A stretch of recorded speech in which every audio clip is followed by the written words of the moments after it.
O Brasil não quebra em ano eleitoral. Ele entra em tensão por estrutura. Se você sente que o Brasil fica mais confuso quando se aproxima um ano eleitoral, você não está ficando paranoica. Existe um padrão. Só que o ponto mais importante é este. O padrão não é sobre um presidente bom ou um presidente ruim.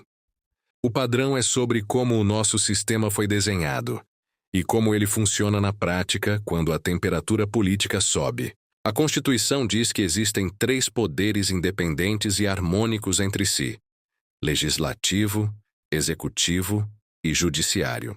Isso soa bonito no papel, mas na vida real esse harmônico depende de uma coisa: coordenação. E coordenação exige confiança mínima e objetivos compatíveis. Em ano pré-eleitoral, é justamente essa coordenação que começa a falhar, porque o incentivo de cada ator muda. O executivo quer governar, entregar resultados, aprovar políticas e manter a máquina funcionando.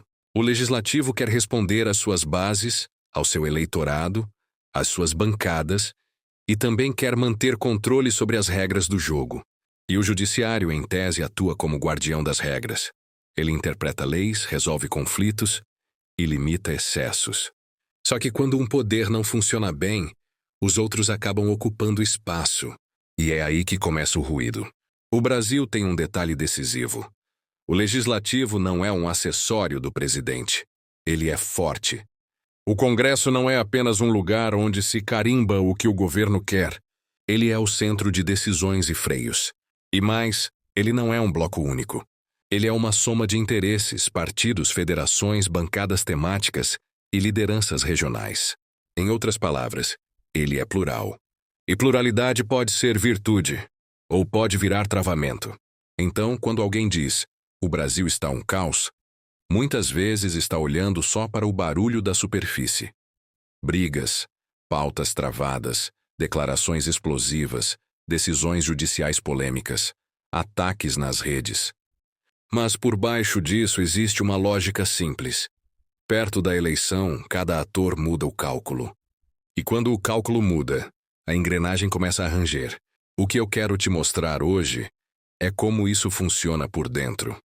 O papel do Congresso, a diferença entre Câmara e Senado, por que governar no Brasil exige construir maioria e por que, quando essa maioria não existe ou não é estável, o judiciário aparece mais. E no final, eu vou deixar uma conclusão prática. Se a gente quer menos caos, a discussão não pode ficar só em presidente.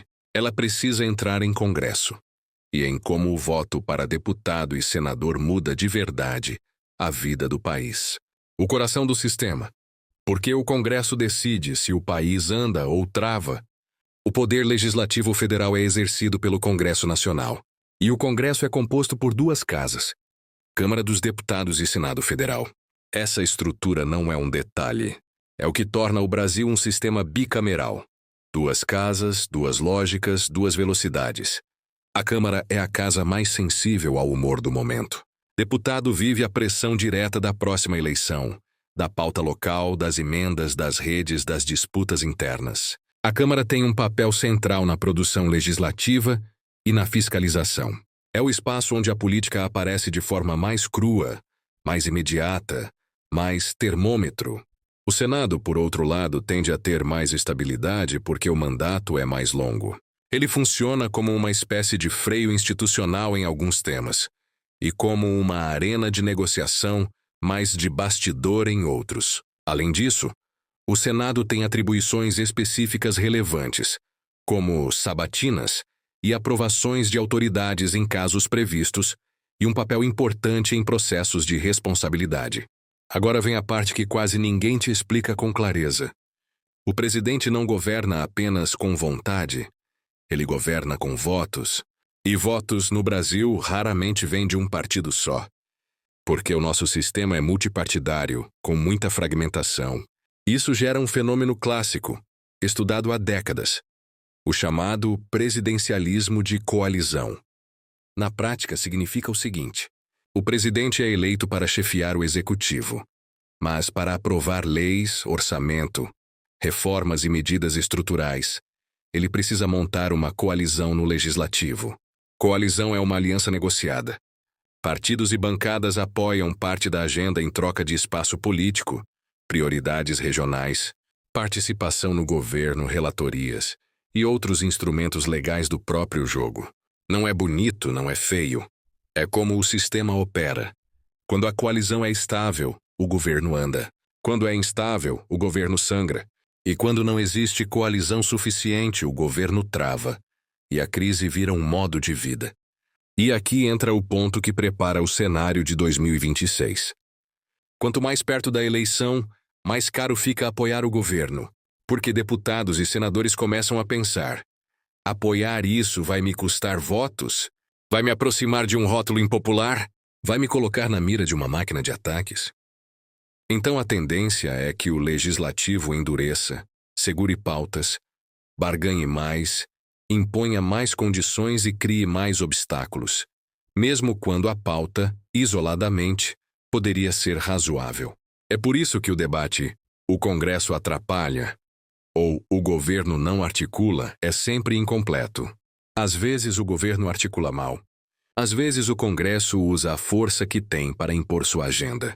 E às vezes os dois acontecem ao mesmo tempo, mas o mecanismo profundo é: sem maioria funcional, o Brasil entra em modo trava. Vamos dar nomes para o que você sente como caos. Muitas vezes o caos é só a consequência de duas lógicas legítimas colidindo. A Câmara dos Deputados é uma arena enorme, com 513 deputados na legislatura atual, eleitos pelo sistema proporcional. Isso significa muita diversidade de interesses.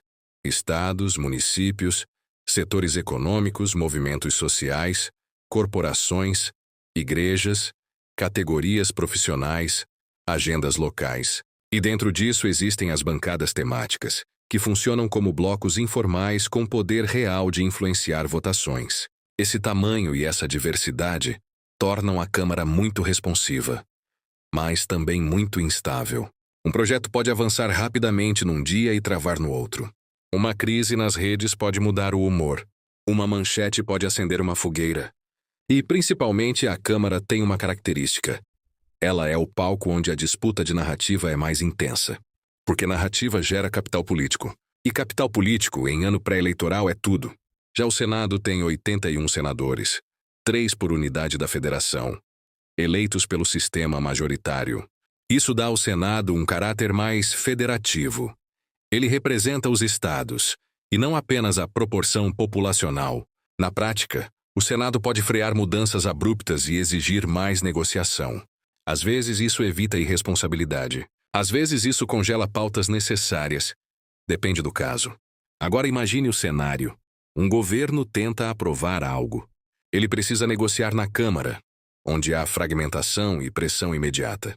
Se consegue passar, ainda precisa atravessar o Senado, onde as negociações podem ser diferentes e mais sensíveis a arranjos regionais e a acordos de longo prazo. Se o governo não tem base sólida, ele fica preso num corredor estreito. Cada passo é uma negociação. Cada votação vira uma queda de braço. E aqui existe um elemento que amplifica o ruído: orçamento e poder. No Brasil, o debate sobre quem controla a execução do orçamento e como as prioridades são definidas é um dos motores de tensão entre executivo e legislativo. Isso não é um detalhe técnico. É o que define quem entrega a obra, quem entrega projeto, quem aparece como resolutivo na base. Então, quando você vê rusgas entre governo e Congresso, frequentemente há duas camadas: a camada pública, das declarações e das brigas, e a camada material do poder real: orçamento, relatoria, prioridade, espaço, agenda. E isso explica por que um governo pode conseguir aprovar algumas pautas importantes e, ao mesmo tempo, fracassar em outras. Não é uma linha reta. É um tabuleiro em que cada peça tem um preço. Agora chegamos na parte mais sensível, e eu vou tratar com o máximo de cuidado: o papel do judiciário. Em teoria, o judiciário não governa, não legisla, não faz política pública. Ele julga, ele interpreta a Constituição e as leis. Ele resolve conflitos, ele limita abusos. Esse é o ideal. Mas na prática, existem momentos em que a política não resolve.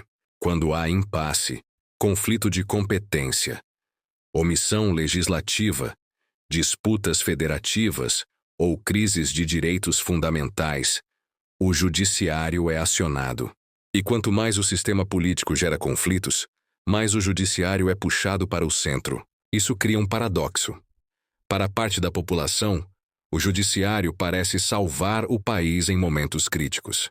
Para outra parte, parece interferir demais. E as duas percepções podem nascer do mesmo fato.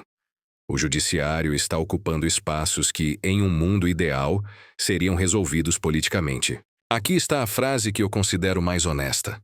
Quando o judiciário aparece demais, nem sempre é porque ele quer aparecer. Muitas vezes é porque o sistema político falhou antes em produzir solução estável. Um legislativo travado e um executivo sem base forte empurram conflitos para o judiciário. E o judiciário, ao decidir, inevitavelmente gera vencedores e perdedores. E isso alimenta a máquina de narrativa e polarização. E qual é a ligação disso com 2026? É simples. Em ano eleitoral cresce a tentação de jogar tudo no tribunal da opinião pública. E também cresce a tendência de judicializar disputas. A política vira litigiosa. E quando a política vira litigiosa, o judiciário vira palco. O problema é que, quando o judiciário vira palco, o debate público fica ainda mais inflamado. Porque decisões judiciais são complexas, têm linguagem técnica, têm efeitos difíceis de explicar em 15 segundos. E aí entra o combustível da era digital. Recortes, descontexto, manipulação emocional. Então, o que parece confuso muitas vezes é isso. Decisões técnicas viram munição política. E o público, exausto, passa a escolher lado não por entendimento, mas por pertencimento. Essa é a receita do caos narrativo. Em períodos de tensão política, como os que antecedem grandes eleições, o caos informacional quase nunca nasce de mentiras completamente inventadas. O que mais circula são meias-verdades, recortes fora de contexto e fatos reais, apresentados de forma distorcida. Um dado verdadeiro pode ser usado para sustentar uma narrativa falsa. Uma decisão judicial real pode ser apresentada como prova de perseguição ou de autoritarismo, dependendo de quem está contando a história. Um conflito institucional legítimo pode virar, em poucos minutos, um escândalo emocional nas redes sociais. É assim que o ambiente político vai sendo contaminado, não por falta de informação, mas por excesso de informação mal explicada. Nesse cenário, o público passa a receber versões fragmentadas da realidade. Um lado diz que tudo é golpe, o outro diz que tudo é ditadura. Um lado chama qualquer regulação de censura, o outro chama qualquer crítica de desinformação. E no meio disso tudo, quem está apenas tentando entender o que realmente está acontecendo, acaba cansado, confuso e emocionalmente sobrecarregado. O ponto central aqui é que o caos não surge do nada. Ele é alimentado quando conflitos institucionais reais, entre executivo, legislativo e judiciário, são transformados em batalhas narrativas simplificadas. A complexidade do sistema desaparece, e sobra apenas o conflito entre lados. É nesse ambiente que fake news funcionam melhor. Não porque as pessoas sejam incapazes de pensar, mas porque o volume de estímulos, o ritmo acelerado das redes e o desgaste emocional reduzem o espaço para a análise. A informação deixa de ser algo para compreender e passa a ser algo para reagir. Por isso, entender como cada poder funciona, quais são seus limites e por que esses conflitos surgem, é uma forma de proteção, não contra um lado político específico, mas contra a manipulação emocional constante. Quanto menos entendimento do sistema, mais fácil é transformar qualquer fato em pânico ou indignação automática. E esse é exatamente o terreno fértil do período pré-eleitoral. Um ambiente em que decisões técnicas viram munição política, conflitos normais viram provas de colapso institucional e a discussão pública deixa de ser sobre soluções para virar apenas disputa de narrativa. Agora vem o ponto que muita gente ignora e que muda tudo. A maioria das pessoas discute eleição como se ela fosse só para presidente. Mas no Brasil, O poder de fazer o país andar está profundamente ligado ao legislativo. Deputados e senadores moldam a velocidade das reformas, a estabilidade do orçamento, a capacidade de aprovar políticas públicas, o nível de conflito institucional e até o quanto o judiciário será acionado para resolver o que a política não resolveu. Quando você vota para deputado e senador, você está escolhendo 1. Se o próximo governo terá governabilidade ou travamento. 2. Se o debate público será dominado por gritaria e espetáculo ou por negociação real.